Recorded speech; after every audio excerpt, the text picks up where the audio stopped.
SpaceX launching from Vandenberg.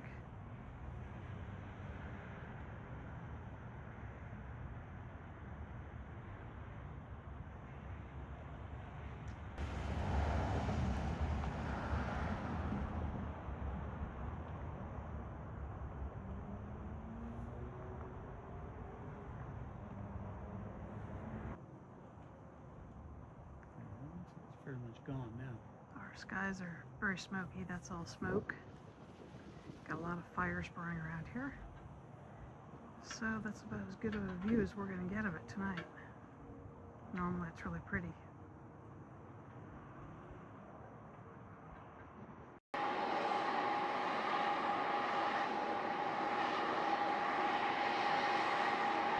Launch director, go for launch. And with that go for launch confirmation, we're going to go ahead and step back on our commentary.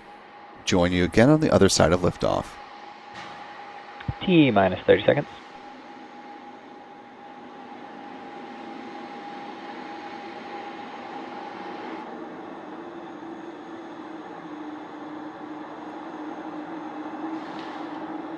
Fifteen seconds.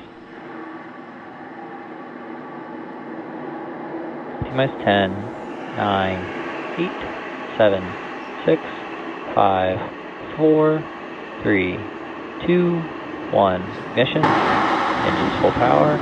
And liftoff. Go Starlink, go Falcon.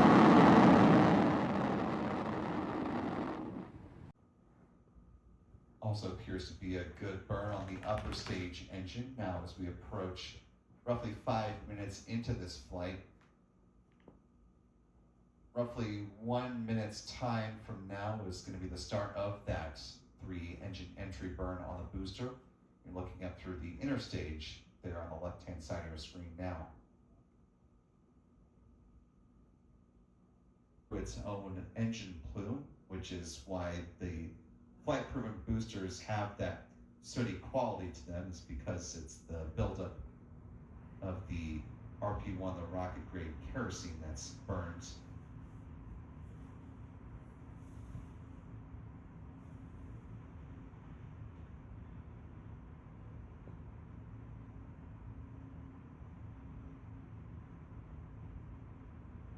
Both vehicles continue to follow a nominal trajectory.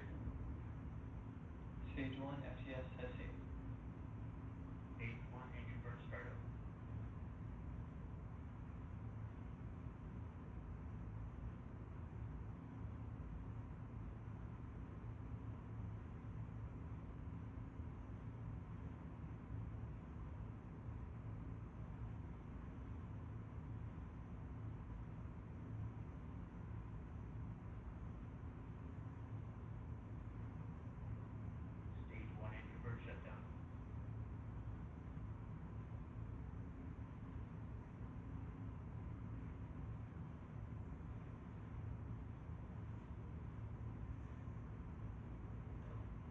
And a good 3-engine entry burn, slowing the vehicle down by just under 3,000 kilometers per hour. Next major milestone for this mission will be the single engine landing burn, which will take the booster down for what SpaceX hopes to be a soft landing on the drone ship. Of course, I still love you.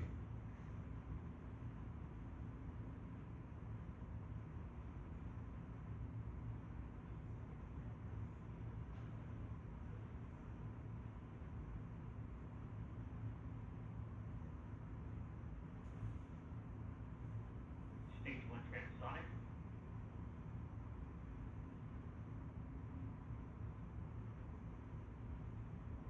First stage traveling below the speed zone. And the upper stage flight termination system has been safed, no longer needed at this point in the mission.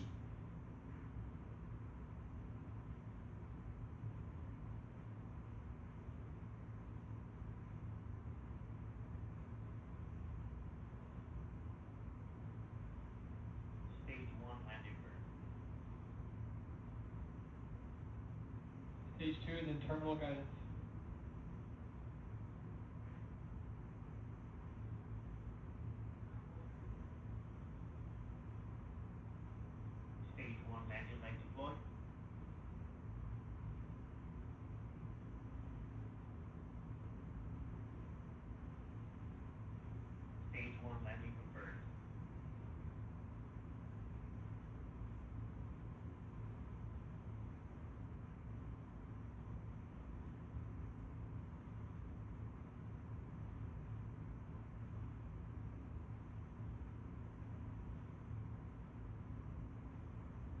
have back shutdown.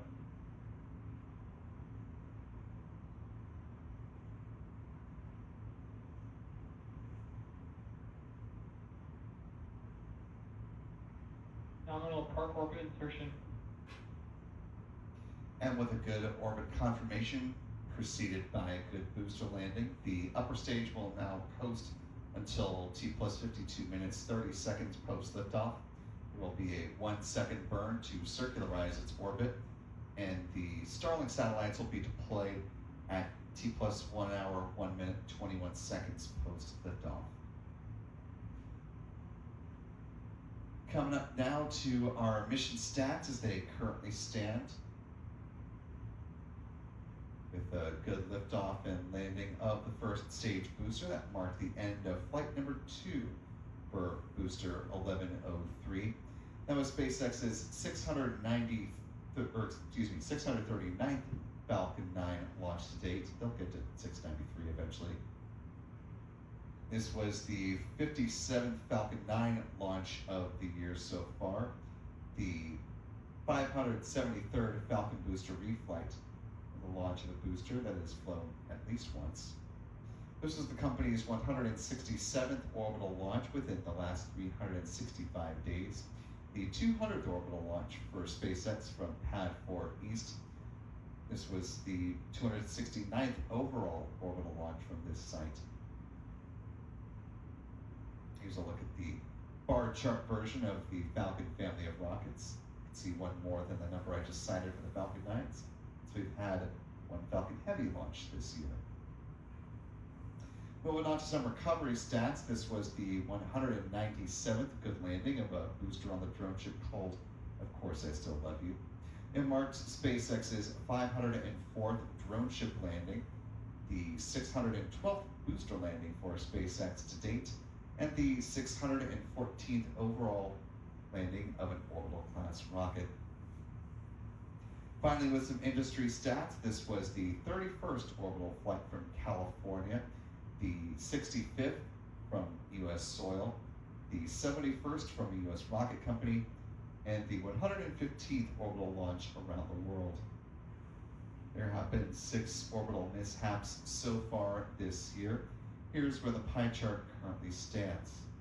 A good launch of a Vega C rocket early this morning with the European Space Agency's joint mission with China, the SMILE flight, earlier today.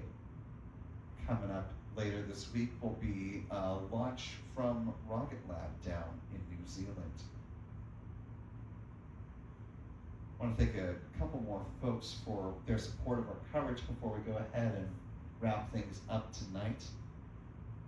Big thanks to Glenn Ashworth for the $2 super chat, one of our channel members. Thank you, Glenn. Also thanks to Cynthia Nielsen for the $2 super chat, who says, stumbled onto spaceflight now.